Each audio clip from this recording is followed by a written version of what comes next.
तो देखिए, बीजेपी के नए अध्यक्ष नितिन नबीन ने अपने पहले संबोधन बतौर अध्यक्ष पहले संबोधन में कई बातों का जिक्र किया है। आज की तारीख में भारतीय जनता पार्टी की जो विचारधारा है, जो सोच है, अलग अलग मुद्दों पर लेकर पार्टी नेतृत्व की जो राय है, उससे भी बहुत हद तक वाकिफ कराया गया है।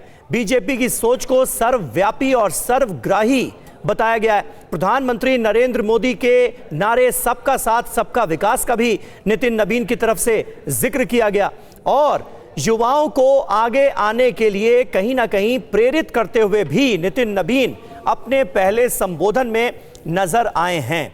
क्या कुछ बदलेगा? नितिन नबीन के भारतीय जनता पार्टी के अध्यक्ष बनने के बाद क्या कुछ बदलेगा? ये अपने आप में एक बहुत बड़ा सवाल है, क्योंकि इसको लेकर सुगबुगाहट लगातार देखी जा रही है कि कई ऐसे नेता हैं जिन्हें सरकार से संगठन में लाया जा सकता है, कुछ ऐसे नेता हैं जो कि संगठन में अच्छा काम कर रहे हैं, अब उन्हें सरकार में आने का मौका मिल सकता है। तो 45 साल की बीजेपी को जो 45 साल का युवा अध्यक्ष मिला है, वो आने वाले वक्त में बीजेपी की विचारधारा को कैसे आगे लेकर जाएगा, अलग अलग मुद्दों पर उनकी अपनी सोच पार्टी के अंदर कैसे रिफ्लेक्ट होगी, इन तमाम बातों को अब देखना होगा। और बहुत हद तक जो नितिन नबीन की सोच है, उसका एक पहला रूप, पहली झलक देखने को मिली है बतौर अध्यक्ष उनके इस पहले संबोधन में। अब बार बार 45 साल के युवा अध्यक्ष की समीर जहां तक बात कर रहे हैं, तो प्रधानमंत्री नरेंद्र मोदी ने भी एक बड़ी बात संबोधन में आज कही कि किस तरीके से 1 लाख युवाओं को वो राजनीति में लाना चाहते हैं।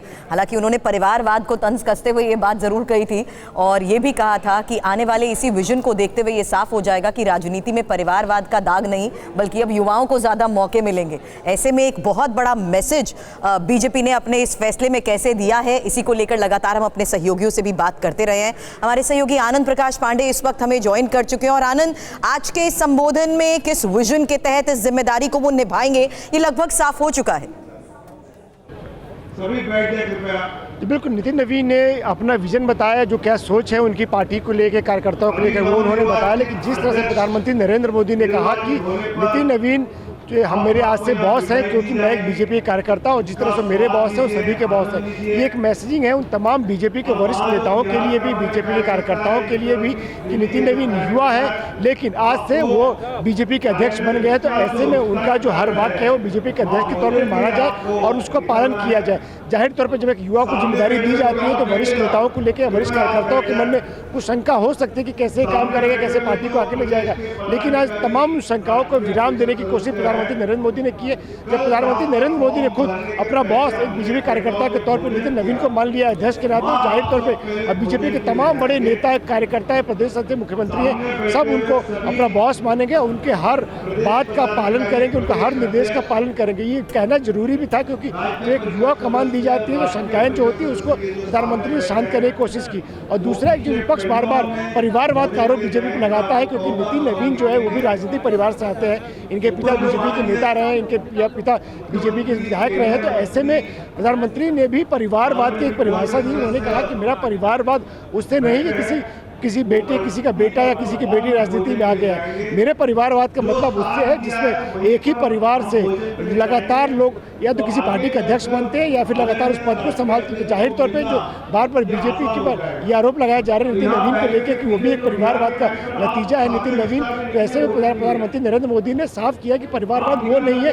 अगर किसी नेता का बेटा या बेटी मेहनत से, अपनी लगन से संगठन में काम करके आगे आते हैं, बल्कि परिवार वो होता है कि जब एक ही परिवार के लोग संगठन के शीर्ष पद पर लगातार बने रहते हैं। तो जाहिर तौर पे प्रधानमंत्री ने आज अपने संबोधन से बहुत सी बातें जो है साफ कर दी और नितिन नबीन के लिए जो आगे का रास्ता है काफ़ी हद तक प्रधानमंत्री ने अपने संबोधन से आसान कर दिया। और अब से यहाँ से जो प्रधानमंत्री नितिन नबीन, जेपी नड्डा समेत तमाम जो बीजेपी के वरिष्ठ नेता यहाँ से निकले हैं, वो बीजेपी हेडक्वार्टर में ही जो दीनदयाल उपाध्याय की एक मूर्ति है वहाँ पर माल्यार्पण करेंगे और बीजेपी के आइडियोलॉग रहे दीनदयाल उपाध्याय।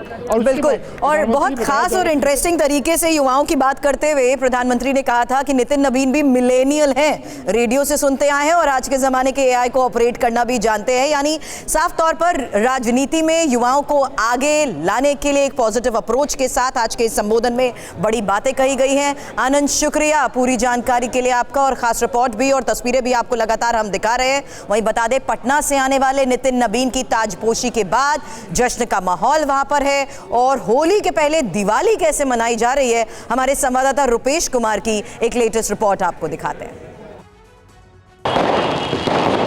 बिहार में पटना के बांकीपुर के विधायक नितिन नवीन अब भारतीय जनता पार्टी के राष्ट्रीय अध्यक्ष बन गए हैं, और उसके बाद पूरे पटना आप देखिए, पटना में चाहे वो भारतीय जनता पार्टी का प्रदेश कार्यालय हो या फिर नितिन नवीन का सरकारी आवास हो, क्योंकि नितिन नवीन अब तक बिहार सरकार में मंत्री भी रहे हैं, नीतीश सरकार में मंत्री रहे, लिहाजा नितिन नवीन के सरकारी आवास के बाहर हो या फिर नितिन नवीन का जो कार्यालय है इनकम टैक्स कोलंबर पर वहाँ हो, बस दिवाली मन रही है। आप देखिए, ये जो कार्यकर्ता हैं, ये कार्यकर्ता खुश हैं।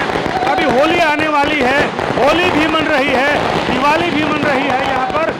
और पटना की सड़कों पर जो युवा कार्यकर्ता है, खास करके क्योंकि नितिन नवीन एक युवा कार्यकर्ता, युवा विधायक और अब तक के सबसे युवा भारतीय जनता पार्टी के कार्यकर्ता अब राष्ट्रीय अध्यक्ष बन चुके हैं, बहुत खुश हैं। होली और दिवाली बहुत खुश है। आज युवा फैक्टर है और नितिन नवीन का स्टार्ट हुआ नया चैप्टर है, एवरग्रीन हुए मेरे नितिन नवीन। आज गर्व का पल है, गर्व का क्षण है, गौरवान्वित हम सब है, क्योंकि 6 अप्रैल 1980 को भारतीय जनता पार्टी की स्थापना होती है और ठीक 13 मई 1980 को एवरग्रीन नितिन नवीन जी का एवरग्रीन हुए नितिन नवीन।